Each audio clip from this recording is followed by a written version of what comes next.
எனக்கு தெரிஞ்ச கணவன் மனைவியினுடைய வாழ்க்கையெல்லாம் நம்ம ரொம்ப ஜோக்காக தானே பேசுகிறோம். கணவன் மனைவியுடைய வாழ்க்கை யார் உன்னதமாக பேசுகிறோம் சொல்லுங்க. எனக்கு தெரிஞ்சு உன்னதமான ஒரு கதைன்னு நினச்சி நான் படித்தேங்க. அது உன்னதமா இல்லையான்னு நீங்கள் சொல்லுங்க. ஒரு கணவன் மனைவி 2 பேருக்கும் 50 வருஷ தாம்பத்தியம். மனைவி எதையுமே மறைத்ததில்லையாம் கணவனிடத்தில், எதையுமே மறைச்சதில்லை. 75 வயசு அந்த அம்மாக்கு. அந்த ஐயாவை கூப்பிட்டு சொல்லிச்சான், ஐயா இங்கே வாங்க, உங்ககிட்ட இது வரைக்கும் நான் எதுவும் மறைச்சதில்லைல்ல, என்னமோ என் மனசு படப்படக்குது, ஒரே ஒரு விஷயத்த உங்ககிட்ட மறைச்சிட்டேன், அதை மட்டும் சொல்லிடுறேன் யான்ச்சான். அப்படியா, என்னன்னா நான் அந்த பெட்டி இருக்கு பாருங்க, அந்த பெட்டியை எடுங்கன்னு. என்ன பெட்டி? அந்த பழைய பெட்டியா? ஆமாம், அதை எடுங்க. இது என்ன பெட்டி தெரியுமா? தெரியும்.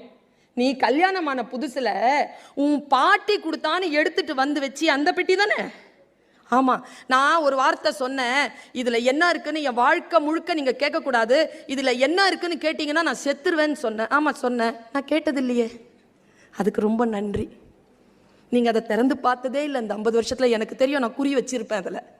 நீங்கள் திறந்ததே கிடையாது. அது இன்னைக்கு அந்த உண்மையை சொல்லிடுறேன். ஐயா சொல்லு, அதை தரங்களேன். திறந்தா குட்டியா 2 பொம்மை இருக்குதுங்க. 2 பொம்மை.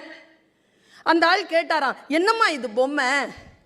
இல்லை, என் அம்மாம்மா கல்யாணமான அன்னைக்கு சாயந்தரம் உங்கள் வீட்டுக்கு வந்தேனா, அந்த டைமில் இந்த பெட்டியை கொடுத்து சொல்லிச்சு, வாழ்க்கையின் வெற்றியின் ரகசியம். அம்மாம்மா சொல்லிச்சு, உன் புருஷனோட இனிமேல் எந்த வாக்குவாதத்திலும் ஈடுபடாது. No argument. ஆர்குமெண்ட் பண்ணலன்னா கோவம் வருமே. கோவம் வந்தா நான் உனக்கு ஒரு பொம்மை செய்ய கற்றுக் கொடுக்குறேன், அது செஞ்சிரு, வேகமா கோபம் தணிஞ்சிரும். நான் அப்படி செஞ்ச பொம்மை தாங்க அது. அப்படியாடா? 50 வருஷ வாழ்க்கையில் 2 பொம்மையா?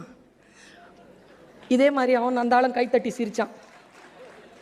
பக்கத்தில் ஒரு பேக்கெட் இருக்கு, அது எடுங்க. நான் எடுத்தா அதில் 1 லட்சம் ரூபா பணம். நிறைய பொம்மை செஞ்சேன், வித்து காசாக்கி இருக்கிறேன், வச்சு பொழைச்சிக்கோங்கன்னு. நிறைய பேருக்கு வண்டி எப்படி ஓடிட்டு இருக்குன்னா, ஒருத்தங்க அமைதியாக இருக்கிறதுனால தான் ஓடிக்கிட்டு இருக்கு.